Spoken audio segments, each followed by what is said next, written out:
Axşamınız xeyirli olsun dəyərli abituriyentlər, hər birinizi xoş gördük. Mən Tarix müəllimi Elvin Amanov. Bu günləri sizinlə Azərbaycanın ən qədim dövlətlərindən biri olan Atropatena dövlətinin izahını verəcəm. Deməli, Atropatena dövləti, bugünkü Azərbaycan adının yaranması sırf Atropatena dövlətinin adı ilə bağlıdır. Tarixi mənbələrdə qeyd olunur ki, Atropatena müəyyən müddət keçdikdən sonra Atropatena, Aturvadagan, Adarvadagan və getdikcə formalaşaraq Azərbaycan adını almışdır. Yəni, Atropatena dövləti bugünkü Azərbaycan adının ilk adıdır. Atropatena dövləti nə vaxt yaranıb, hansı ərazidə yaranıb, ümumiyyətlə Atropatena dövləti haqqında bugünkü dərsimizdə sizə başa salacaq. Deməli, Atropatena dövləti həmin dövrün ən böyük, güclü, qüdrətli imperiyalardan biri olan Makedoniyalı İskəndərin imperiyasının parçalanmasından sonra yaranmışdır. Atropatena dövləti Azərbaycanın cənubunda meydana gəlmiş quldar dövlətlərdən biri olmuşdur. Eradan əvvəl 323-cü ildə bildiyimiz kimi Makedoniyalı İskəndərin imperiyası parçalanır və dünya tarixində keçilir ki, Makedoniyalı İskəndərin imperiyasının parçalanması nəticəsində Misir, Makedoniya və Selevki, indiki Suriya dövləti meydana gəlmişdir. Azərbaycan ərazisində isə cənubunda Atropatena, şimalında isə Albaniya dövləti meydana gəlir. Atropatena dövləti eradan əvvəl 321-ci ildə yaranmışdır. Yaradıcısı Atropat olmuşdur. Dövlətin də adlandırılması Atropatın adı ilə bağlı olmuşdur. Atropatena dövlətini Atropatilər sülaləsi idarə etmişdir. Hansı ki, dövlətin yaradıcısı Atropat, sülalə isə Atropatilər sülaləsi olmuşdur. Hansı ki, bayaq qeyd etdik ki, Makedoniyalı İskəndərin imperiyasının parçalanması nəticəsində dünya tarixində Misir, Makedoniya, Selevkilər, yəni indiki Suriya dövləti yaranmışdır. Hər birini, hansı ki, Yunan-Makedoniya mənşəli sülalələr idarə edir. Amma Atropatenada yerli nümayəndələri, digər hansı ki, İskəndərin imperiyasının parçalanması nəticəsində yaranmış digər dövlətlərdən fərqli olaraq, Atropatenada yerli nümayəndələr fəaliyyət göstərirdi. Yəni, Atropatenanı yerli nümayəndələr idarə edirdi. Atropatena dövlətinin ərazisi Cənubi Azərbaycan, Azərbaycan Respublikasının bəzi cənub rayonları əhatə olunmuşdur. Qərbdə Zagros dağı, ən böyük düzənliyi isə Urmiya gölünün cənubunda yerləşirdi. Baxın, dəyərli abituriyentlər, bunlar testə düşür. Bəzən soruşulur ki, Atropatena dövlətinin ərazisi hansı ərazilərdir və yaxud deyir Cənubi Azərbaycan, Azərbaycan Respublikasının bəzi cənub rayonlarını əhatə etmiş quldar dövlətlərindən biridir. Atropatena dövləti. Qərbdə Zagros dağı, ən böyük düzənliyi isə Urmiya gölünün cənubunda yerləşmişdir. Ümumiyyətlə, Atropatena dövləti özü türk mənşəli bir dövlət olub, bildiyimiz kimi və türk mənşəli tayfalarla yaşamışdır Atropatena ərazisində. Hansı tayfalar olub? Maq, Mük, Matay, Kaspi və Kadusi tayfaları sırf Atropatena ərazisində yaşamış türk soylu tayfalardan olmuşdular. Bunlardan Kaspi və Kadusi deyəcək ki, həm Atropatena, həm də digər dərsimiz olan Albaniya dövlətini keçəndə orada da qeyd edəcək ki, Kaspi və Kadusi tayfaları hər ikisində, yəni həm Atropatena, həm də Albaniya ərazisində yaşamış türk mənşəli tayfalardan olmuşdur. Kaspi və Kadusi. 2K kimi yadınızda saxlaya bilərsiniz baş hərfləri ilə 2K. Deməli, 2K-lar, yəni Kaspi və Kadusilər həm Atropatena, həm də Albaniya ərazisində məskunlaşmışlar. Amma sırf Maq, Mük, Matay tayfaları isə Atropatena ərazisində yaşamış türk mənşəli tayfalardan olmuşdular.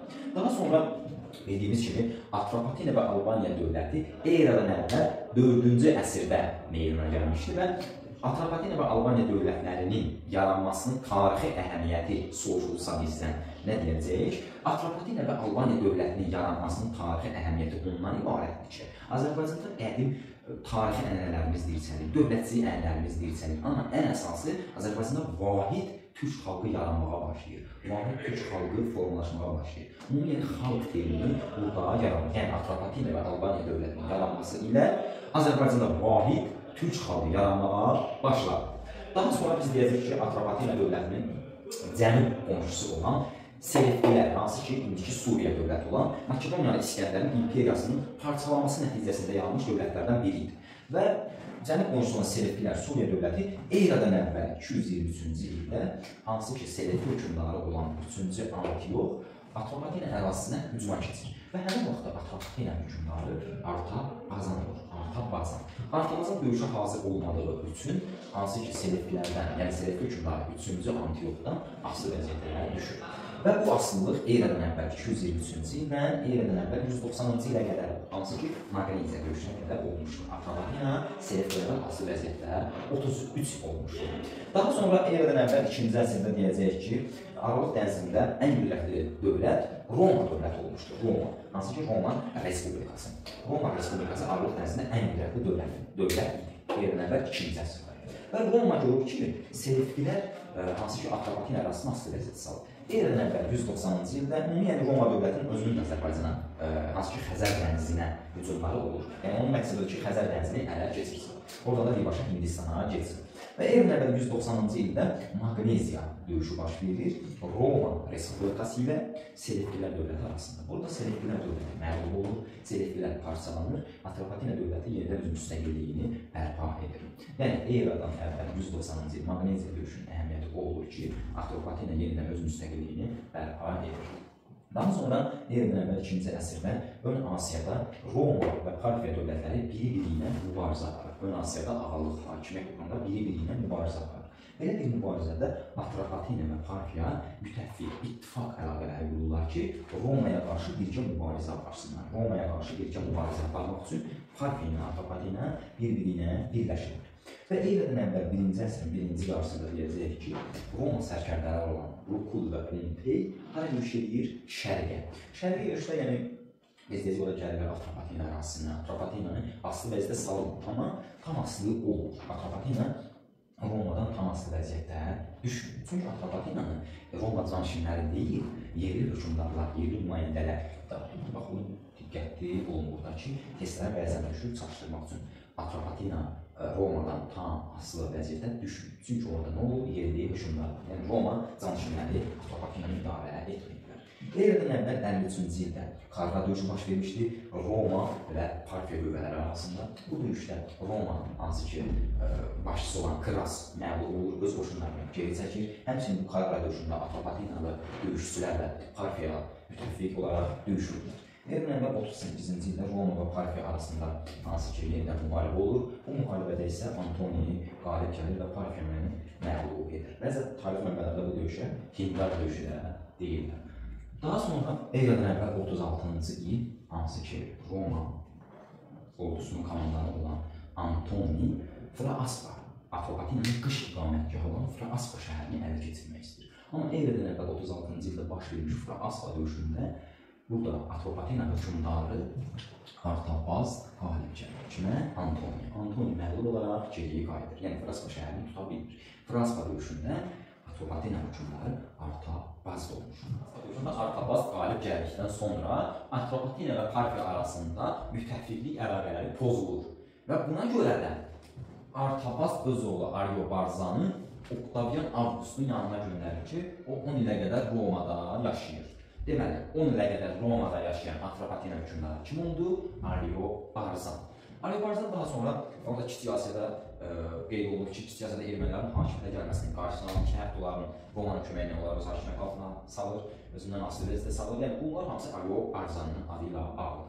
Daha sonra deyəcək ki, eramızın 20-ci ilində sonuncu Atropatena hökümdarı olan Ariobastın ölümündən sonra artıq dövlət süqut edir. Dövlət eramızın 20-ci ildə Parfiyanın Arşakilər sülaləsindən asılı vəziyyətə düşür. Yəni, artıq süqut edərək ərazi olaraq Atropatena ərazisi Parfiyanın Arşakilər sülaləsinin hakimiyyəti altında olur. Ta ki, eramızın 20-ci ilindən 224-cü illərə qədər.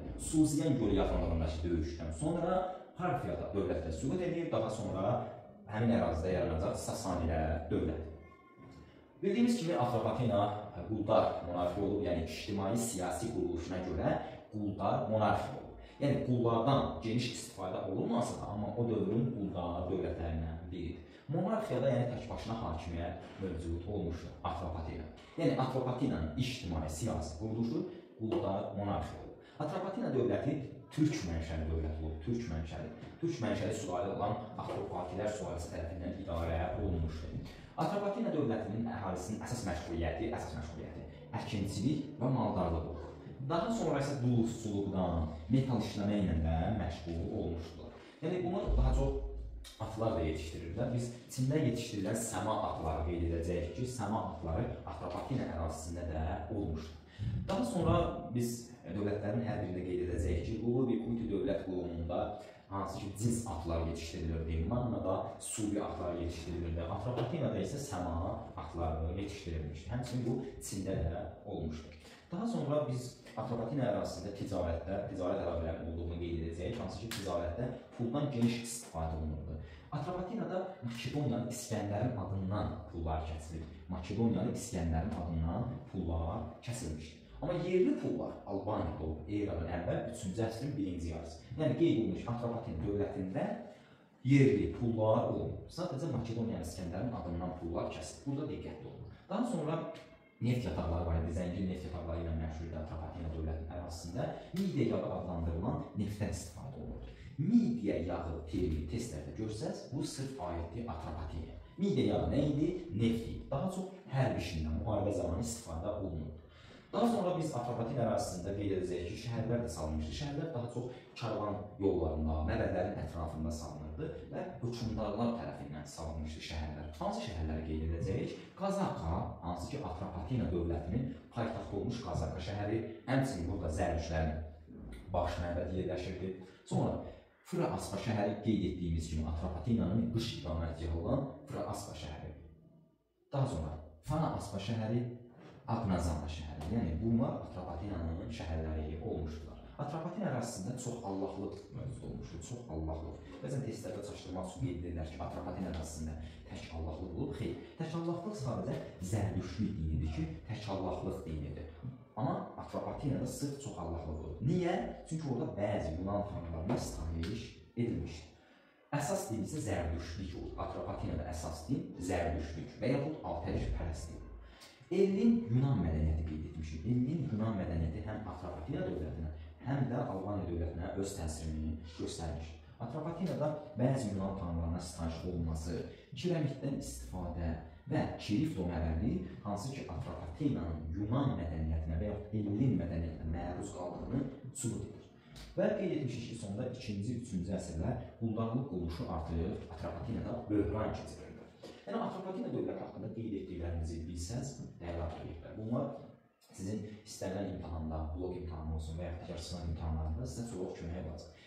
Yəni, bir daha keçdiyimizi təkrar edək. Atropatina dövləti qeyd etdik ki, eradan əvvəl 321-ci ildə yarandı, Azərbaycanın cənubunda yarandı və eramızın 20-ci ilində hansı ki, Aryovastın ölümündən sonra dövlət Parfiya dövlət tərəfindən süquta uğradı. Dövlət quldarlı monarxiya dövləti idi, türk mənşəli dövlətdir, ərazisində Maq, Mülk, Matay, Kaspi, Kadusi tayfaları yaşamışdır. Əsas Atropatina dövlətində qeyd olunan hökmdarları bilir. Hansılar var? Artabazan, daha sonra Artabaz, daha sonra Aryobarzan və Aryovast. Bunlardan daha çox testlərə düşür, hansı ki Artabazan bayaqları qeyd etdik ki, eradan əvvəl 223-cü ildə Selevki hökmdarı 3-cü Antioxdan asılı vəziyyətə düşmüşdür. Niyə? Çünki döyüşə hazır olmadığı üçün. Və bu asılığına bax son qoymuşdur eradan əvvəl 190-cı il. Bəzən testlərdə qeyd olunur ki, eradan əvvəl 2-ci əsrin əvvəllərində Atropatina dövləti. Yəni Atropatina dövləti bu zaman öz müstəqilliyini yenidən bərpa edilmişdir. Daha sonra 36-cı il Fıra-Aspa döyüşündə Atropatina hökmdarı Artabaz olmuşdu. Burada qalib gəlmişdi Artabaz. Aryobarzan 10 ilə qədər Romada yaşanmış Atropatina hökmdarı olmuş. Kiçik Asiyada ermənilərin hakimiyyətə gəlməsinin qarşısını almış. Sonuncu Atropatina hökmdarı isə soruşulsa Aryovast olmuşdu. Aryovastın ölümündən sonra artıq dövlət süqut etmişdi. Ümumiyyətlə, bu mövzu haqqında bu qeyd etdiklərinizi bilsəniz, sizin üçün daha yaxşı olacaq. Yəni, Atropatina dövlət haqqında bu qədər. Dəyərli abituriyentlər. İnşallah, gələcək günlərdə də dərslərimiz olacaq. Sizlərə uğurlar arzu edirəm.